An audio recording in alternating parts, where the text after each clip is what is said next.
staged UFO attack on Earth. We have been preconditioned by all the media for the past couple of decades to slowly but surely start accepting the existence of aliens and UFOs.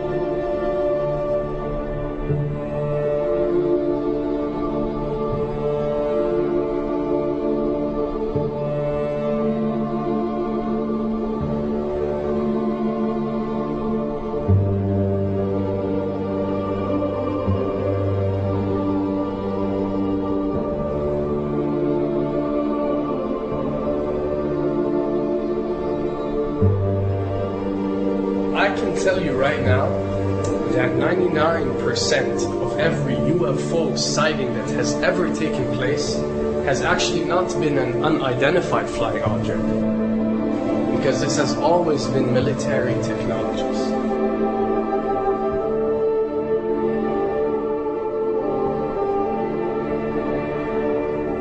Another thing I'd like to point out is surveys and questionnaires. You know, we get surveys and questionnaires all the time, sent out by the state or by the government or by our rulers and our officials and so on and so forth.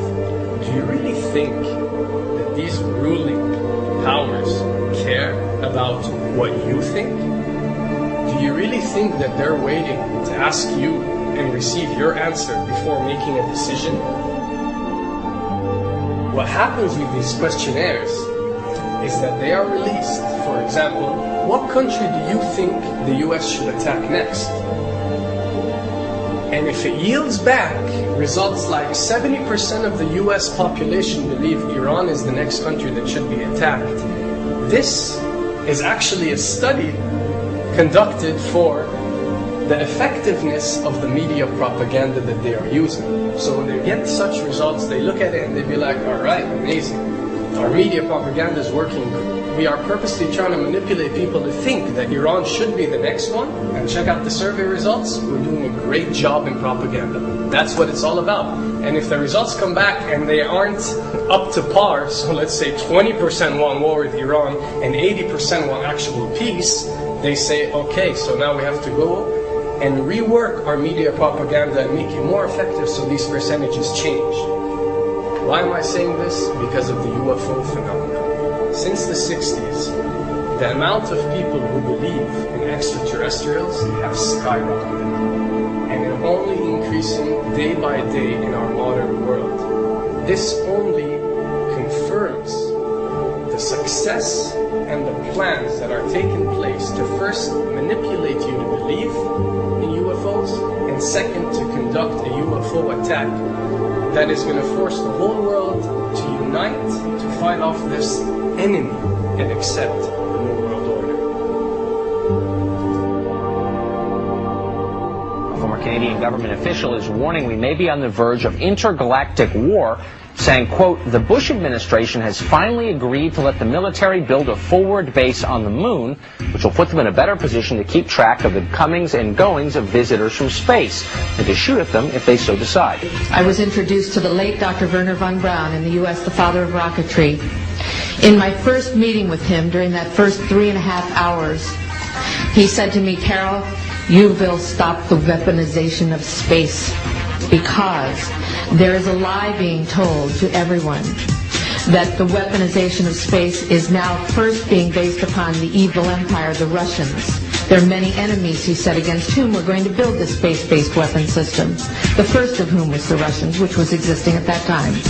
Then there would be terrorists. Then there would be third world countries. Now we call them rogue nations or nations of concern. Then there would be asteroids.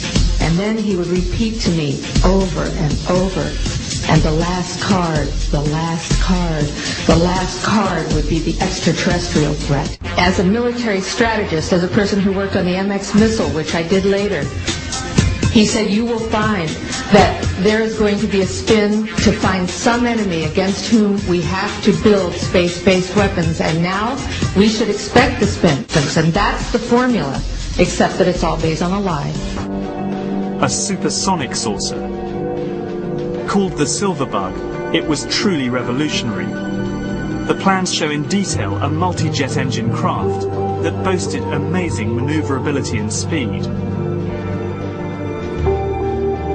It's an intriguing thought that this concept may tie in with the work of the German scientists who brought saucer technology to the US at the close of the Second World War. What was needed were certain cover stories. What do you do when people are spotting aircraft and then telling reporters that they've seen something very unusual flying out of an airbase in Nevada? And frankly, this was the origin of a lot of the sightings that took place in the mid-50s, 1954, 55, 56, of unidentified flying objects, the UFOs. So the CIA was involved in encouraging people to believe that, yes, they saw UFOs, and the CIA and the military tried to be very helpful to reporters to get these stories out, to divert the attention of the country, particularly the people in this region, about what they had actually seen. Mexican Air Force pilots capturing on videotape what are said to be 11, count them, 11 UFOs. The Mexican Air Force has released a video that some of you are going to find difficult to believe. A journalist says it shows images of UFOs tracking a Mexican military plane. So what's the truth about UFOs? The story of successive attempts to develop radically new forms of flight, conducted under the strictest secrecy, is inextricably bound up with our relationship with UFOs over the last 60 years. Whether it's Allied pilots buzzed by strange balls of fire in 1942, or the Roswell incident 5 years later, there is a strong case to be made that secret military technology offers a convincing explanation for many UFO stories. Anytime the government has secrets that they can keep from us, they can manipulate us by those secrets. In essence, they still remain 25 years at least ahead of us in technology, information, and knowledge, and secrets, and they are using them against us.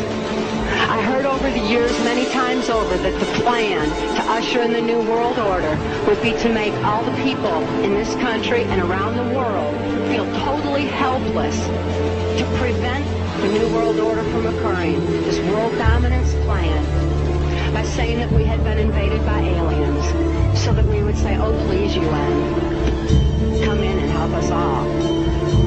So bear in mind that there is a planned orchestration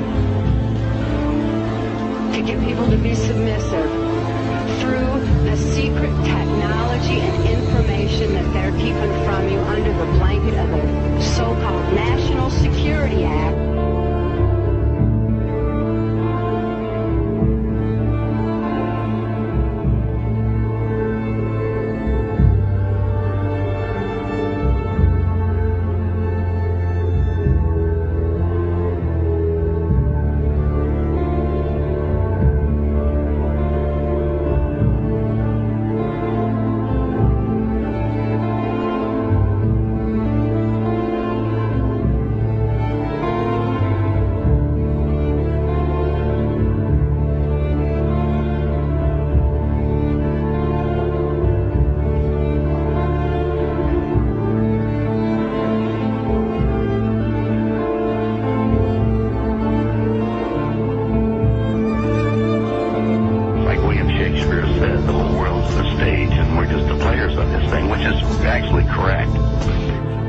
Perhaps we need some outside universal threat to make us recognize this common bound. I occasionally think how quickly our differences worldwide would vanish if we were facing an alien threat from outside this world.